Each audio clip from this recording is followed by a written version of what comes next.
As early as the 1400s, Africans made peanut stews. Peanut butter as we know it today was invented in 1890 by an American doctor. He used it as a protein substitute for people whose teeth were so bad they couldn't chew meat. The best peanuts for making peanut butter are runner peanuts.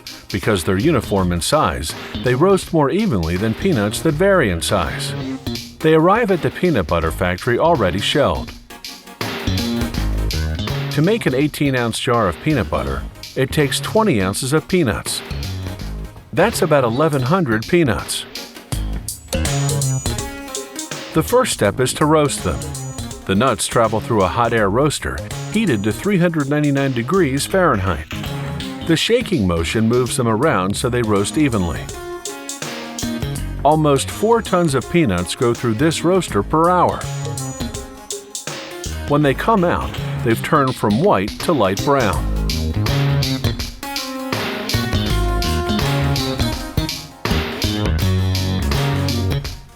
Next, they go into another machine, which fast cools them at room temperature, using suction fans that circulate air quickly. This rapid cooling process is critical. It halts the cooking and prevents the peanuts from losing too much oil. Next, the peanuts go through a machine called the blancher. It removes the outer skins by rubbing them between rubber belts. Then it splits the kernels and removes the heart of the peanut, which has a slightly bitter taste. But what's discarded doesn't go to waste. The skins go to farmers for pig feed, and the hearts go into bird feed.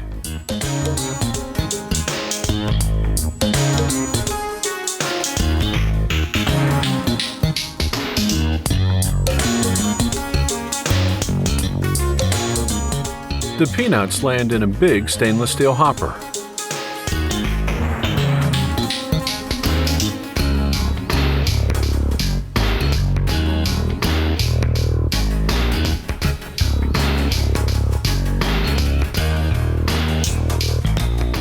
From there, they drop down into the grinder to be ground into a paste.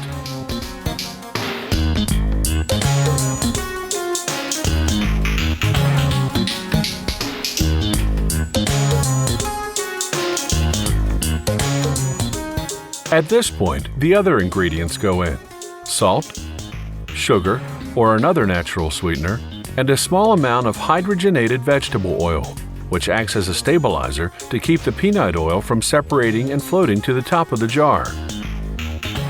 Peanut butter contains no artificial coloring or artificial sweeteners.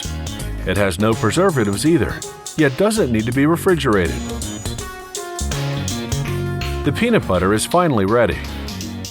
All that mixing has heated it up to 140 degrees Fahrenheit. It goes through a cooling system to bring it down to 100 degrees. Now it can go into jars. Peanut butter is a healthy, protein-rich food with plenty of vitamins, minerals, and fiber. It has no cholesterol, but it does contain fat. The good news is that more than 80% of that fat is unsaturated. In other words, good fat that may actually help lower certain cholesterol levels in the blood. The bad news is that the rest of the fat content is trans fat, or bad fat. It comes not from the peanuts themselves, but from the hydrogenated vegetable oil that's used as the stabilizer to keep the peanut oil from separating. If you want to avoid that, you can eat all natural peanut butter, which doesn't contain a stabilizer. You'll just have to stir the peanut oil that collects at the top of the jar. Once the jars are filled with peanut butter, they go through the capping machine. The caps have an aluminum seal inside. As the caps pass through a heat machine, the seal drops down and adheres to the top of the jar, creating an airtight seal. A machine prints the production date and the expiration date. These unopened jars of peanut butter will stay fresh for 1 whole year.